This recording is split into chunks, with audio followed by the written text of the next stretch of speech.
Pemerintah membentuk Satgas, Pak, yang dipimpin oleh Menko Polkam. Di dalamnya ada Kementerian Kehutanan dan kementerian-kementerian lain.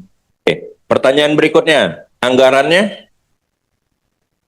Di masing tempat ada anggaran, Bapak. Jadi memang sekali lagi kalau tadi dikatakan ini tanggung jawab siapa, nature kerjanya ini memang ada di mana-mana, dan oleh karena itu perlu kolaborasi. Misalkan tadi, Pak, ya, sudah saya sampaikan, kita butuh embung untuk air, sumber air, anggaran embung itu ada di PU. Oleh karena itu saya harus menghadap beliau, harus mengirim surat untuk kemudian anggaran yang terjadi. Ya, itu ya Pak. Jadi BNPB misalkan ada dana siap pakai ya, DSP misalkan ya, itu bisa untuk tadi alutsista kita, kemudian OMC, waterbombing ya, termasuk ada di kita, ya itu harus kemudian oleh karena itu koordinasi menjadi penting. Coba tolong ditayangkan kesimpulan rapat tanggal 14 Juli. Pak Menteri, kebetulan memang waktu itu Bapak berhalangan karena sedang umroh atau apa ya, di 14 Juli. Kita sudah bersepakat, dan ini bukan soal kesepakatan, ini soal peraturan perundang-undangan, bahwa kesimpulan rapat ini mengikat kedua belah pihak. Di sana ada segera menerbitkan rencana pengelolaan kawasan hutan dengan pengelolaan khusus selambat-lambatnya 14 hari sejak rapat kerja hari ini. Sudah ada belum? Sudah ada belum? Langsung dijawab ya, Bu. Nah, maksud saya, karena ini mengikat, tolong dong kami disurati. Kan begitu. Sehingga kesimpulan rapat kita ini ada harganya, ada marwahnya. Setuju begitu ya, Pak? Baik. Baik, Pak Menteri, supaya ini agak ringkas.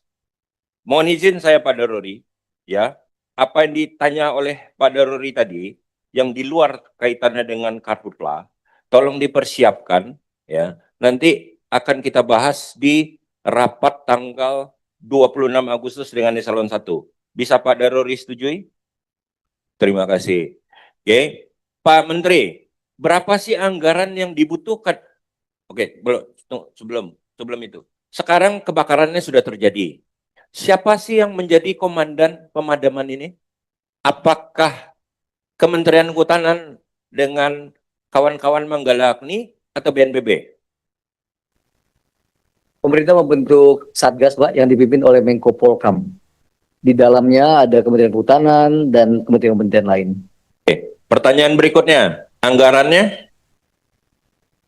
Di masing tempat ada anggaran, Bapak. Jadi memang sekali lagi kalau tadi dikatakan ini tanggung jawab siapa, nature kerjanya ini memang ada di mana-mana, dan oleh karena itu perlu kolaborasi. Misalkan tadi, Pak, ya, sudah saya sampaikan, kita butuh embung untuk air, sumber air, anggaran embung itu ada di PU. Oleh karena itu saya harus menghadap beliau, harus mengirim surat untuk kemudian anggaran yang terjadi. Ya, itu ya Pak. Jadi BNPB misalkan ada dana siap pakai ya, DSP misalkan ya, itu bisa untuk tadi alutsista kita, kemudian OMC, waterbombing ya, termasuk ada di kita, ya itu harus kemudian oleh karena itu koordinasi menjadi penting.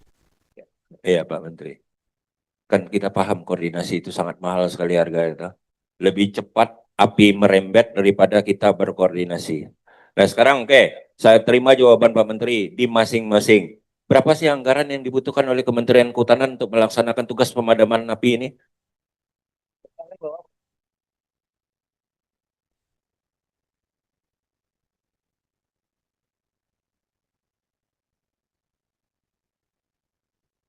Yang sudah 343 Pak, 343 miliar.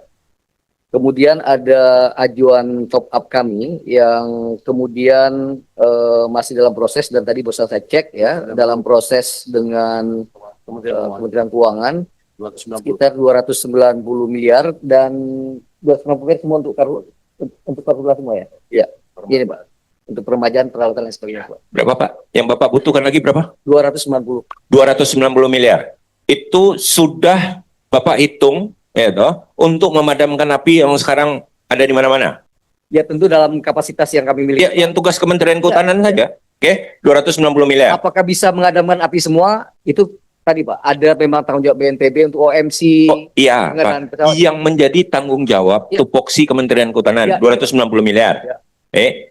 Baik. Jadi berarti ini kan karena El Nino nih, sumber air jauh, sumber air enggak ada kan begitu, ya toh?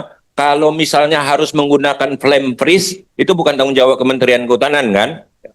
Kan pengadaannya kan bukan tanggung jawab Kementerian Kehutanan jadi ya kan begitu. Biar jadi catatan aja, biar Pak Menteri tolong sampaikan kepada siapa yang bertanggung jawab. Ya, mengatasi krisis kok rumahnya sedemikian banyak. Kan harus ada satu yang kemudian anggarannya juga jadi terpusat. Oke. Ibu Bapak sekalian silakan Pak Menteri dijawab poin-poin ya toh, terutama tuh Pak Johan Rosihan itu pertanyaannya bernada protes keras tadi itu sebenarnya ya. Tolong silakan saja poin-poinnya supaya kita bisa masuk kesimpulan. Terima kasih. Masih banyak Bapak Wakil Ketua yang saya hormati. Sesuai arahan tadi, pertama tentu soal kasus nanti Bapak ya, di rapat tanggal berapa Pak? Komisi 1? Komisi 3, 18, 2. Rapat nanti berapa? Tanggal? Enggak, bukan. Rapat yang nanti yang untuk kasus yang Pak Dor itu. 26 Agustus ya. Jadi mohon nanti Pak Dirjen Gakum dan dia yang terkait menjawab itu. Pertama saya setuju sekali dengan Pak Daruri sebutkan, tentu Pak Daruri punya pengalaman ya. Ya Bapak tadi mengatakan hutan sudah rusak dari sebelumnya dan itu bukan tanggung jawab kami yang ada di sini. Tapi dari yang sudah rusak ini bagaimana dijaga supaya tidak tambah rusak atau malah sebaliknya Pak ya, terlebih baik ya. Nah salah satu memang kendala Pak, saya berharap nanti Pak Daruri sebagai senior dapat mendudukkan kembali apa yang jadi concern Bapak ini di undang-undang yang sedang kita duduki Pak, yang sedang kita bahas. Karena memang masalahnya adalah tapaknya ada di kabupaten kota, di kabupaten terutama, tapi otoritasnya ada di pusat dan ada di provinsi. Nah, saya kira ini yang harus diperbaiki, Pak. Kalau enggak sih memang nanti selalu akan terjadi seperti concern yang disebutkan oleh Bapak tadi. Saya kira ada momentum perubahan struktural di sana. Mohon bimbingannya Pak Daruri.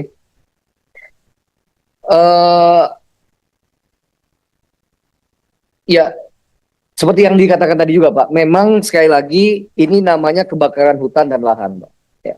Jadi ada lahannya, dan seperti Bapak lihat tadi dari faktanya juga bahwa memang bahkan di tahun yang lalu itu antara kawasan dan non kawasan atau dengan APL itu hampir 50-50, 49,9 dengan 5,1% gitu. Nah, karena itu Pak, bukan saya defensif, saya sama sekali tidak defensif dan saya tidak suka defensif. Karena memang nature pekerjaan ini dibagi melalui kementerian-kementerian, saya dalam tanda kutip mendedikasikan diri saya untuk berusaha menjahit komunikasi itu Pak.